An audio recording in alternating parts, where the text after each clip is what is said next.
Eminem drops Kyle Busch, and NASCAR goes to higher horsepower and low downforce everywhere next season. Here's why that's important. What's going on, guys?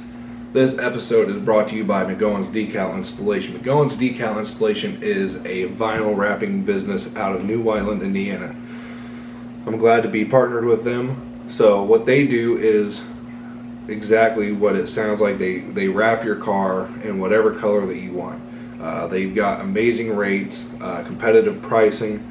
So if you guys need your car wrapped or stickers or I'm guessing apparel, I'll put their number below, and I'll put a link in the description for their Facebook.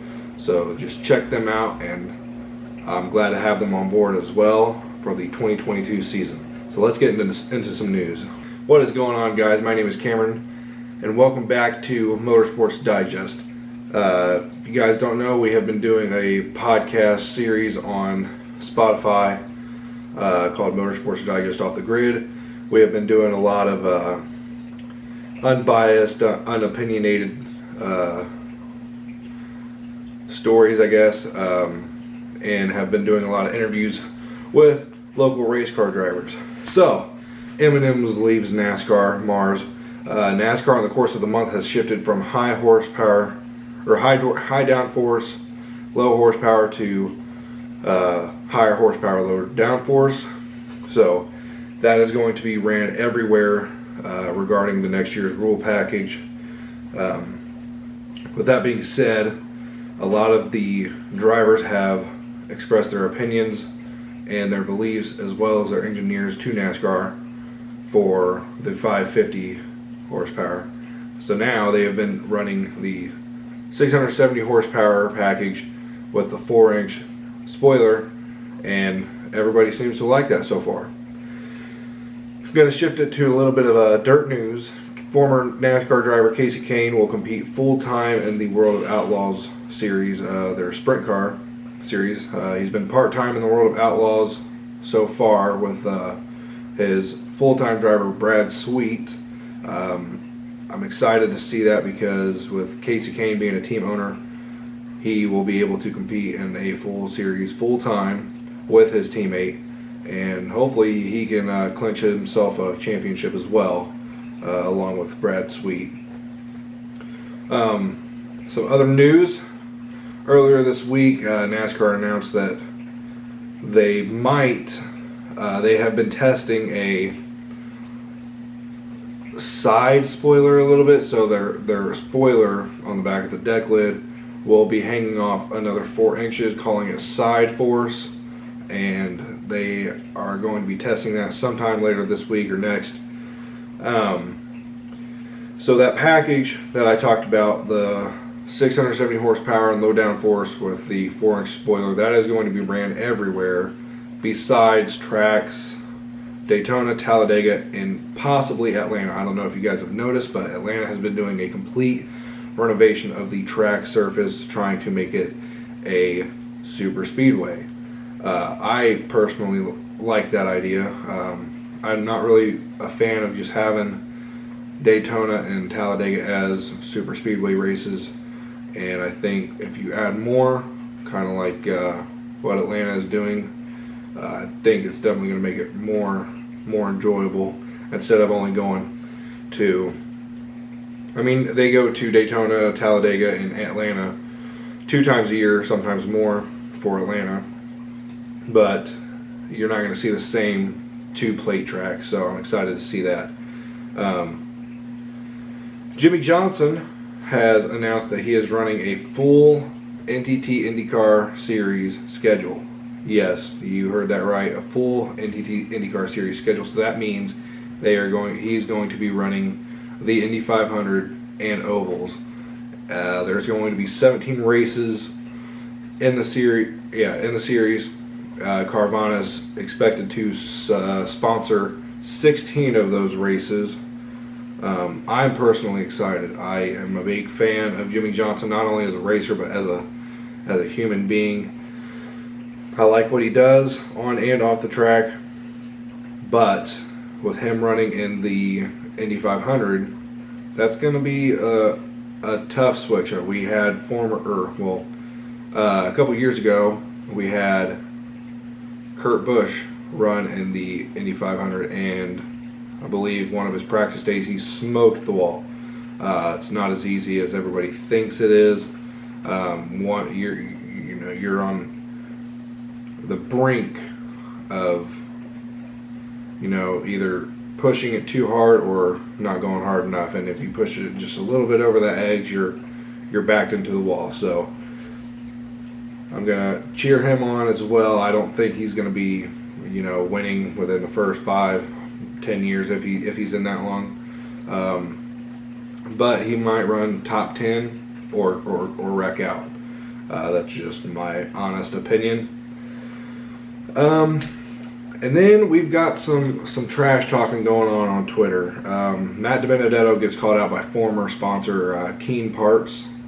Keen Parts tweeted on Twitter saying, "Tom got a call today from a guy working to get Matt D a sponsorship," with a bunch of laughing emojis all over the tweet, and then says, wanting us to sponsor him, continuing with more laughing emojis. I'll try and pop that tweet on there.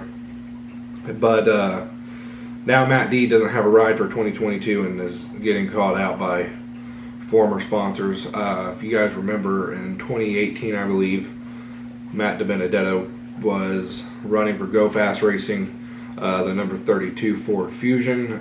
Keen Parts was a big sponsor on that car. I'll try and pop a picture up as well.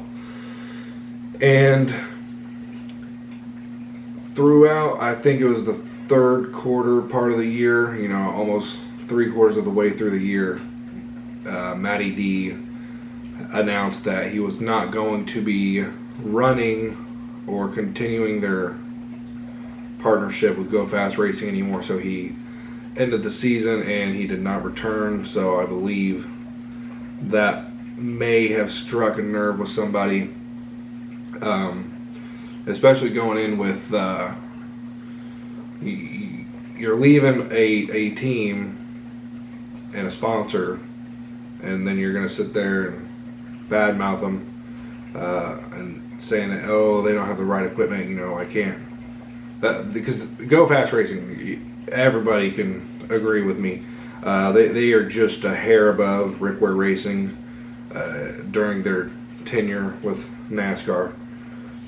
But you can't expect to say, hey, this car's not performing that well, and then continue saying, I'm not coming back next year, and then go back and ask for a sponsorship or partnership. So Spire Motorsports, Corey LaJoie, they just bought another charter, so they will have another car, so maybe that seat will be open, but who knows. It's kind of just out in the air at this point. It is Christmas Eve, so we still have quite a bit of way to go. I think a little over a month to get all this silly season stuff out of the air before the BUSCH Clash happens. The Los Angeles Coliseum has just started their track process, so they are transforming that into a track for the BUSCH Clash. Well, now let's get into the nitty-gritty. M&M's and Mars will leave Joe Gibbs Racing and NASCAR after the 2022 season. Now, if you guys are you guys know who the driver of the M&M's car is just by seeing that car. That car has been in NASCAR for the last 30 years. You had Kenny Schrader, Elliott Sadler, Kyle Busch. So after 30 years of being in the sport, they have decided to pull out. NASCAR sponsorship is not cheap, and it is estimated that the M&M's and Mars deal, with everything involved in it, costs around $20 million a year. That's $714,000 per race for Kyle Busch and Joe Gibbs Racing. M&M sponsored 28 races this past year, and there's 36, I believe. So They've been supporting Kyle since 2008. That's a long time. So that is 15 years, I believe. But they have been talking to Mars, and M&M's has been talking to Joe Gibbs Racing, and they pretty much, to sum it up, they just said that they wanted to try something new. But I have found a tweet by Bob Pockris from Fox Sports saying, the past 15 years they've worked together, including 2 Cup Series championships, while developing friendships will extend beyond next year. Well, Bob Pockris had some things to add, and for those who don't know, Bob Pockris is pretty much a wizard. He's got all the inside scoops before the inside scoops come out. So he released a tweet. I'll try and pop it up on the screen. He said, some thoughts. Kyle Busch current deal runs through at least 2023, so no issue as far as his status. Team apparently was notified last summer that has been working on sponsors, all pitching Kyle. So halfway through the summer, JGR and Kyle Busch knew that M&M's and Mars was going to pull their sponsorship out of NASCAR and within JGR, and had all the rest of the year to figure something out before the news was released. But now this is an interesting tidbit that Bob has thrown in, because he said, good opportunity for Kyle to find a sponsor who wants to do Indy 500 as well. And that is where it's getting kind of interesting. So could we see Kyle Busch run in the Indy 500 next year? His brother already has, and finished 6th. So all interesting things. But I'll keep you guys updated. I'll continue following the story because it's definitely interesting. So now, after the 2022 season, Kyle Busch is, I'm sure Interstate Batteries is going to be a primary sponsor for a majority of the races, but there's just so many other sponsorships and people that want to get their name out there in NASCAR, and I think that would be a good opportunity especially for a person that, I mean, I can't stand Kyle Busch, and everybody knows that. All of my fans know that. But to have a man that has championships under his name, wins almost every season, and a good team they're fast, they're front runners, I think that would be a good investment.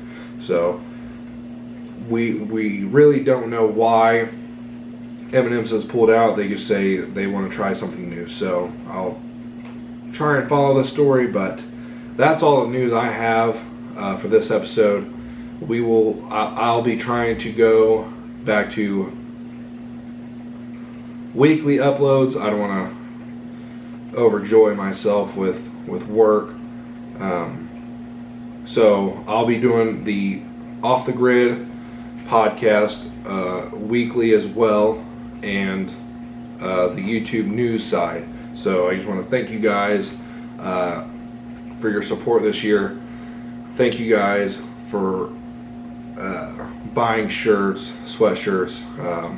I'm glad to have supported the drivers that I've supported this year, and I just want to thank you guys for that, and I want to wish you guys a Merry Christmas and a Happy New Year.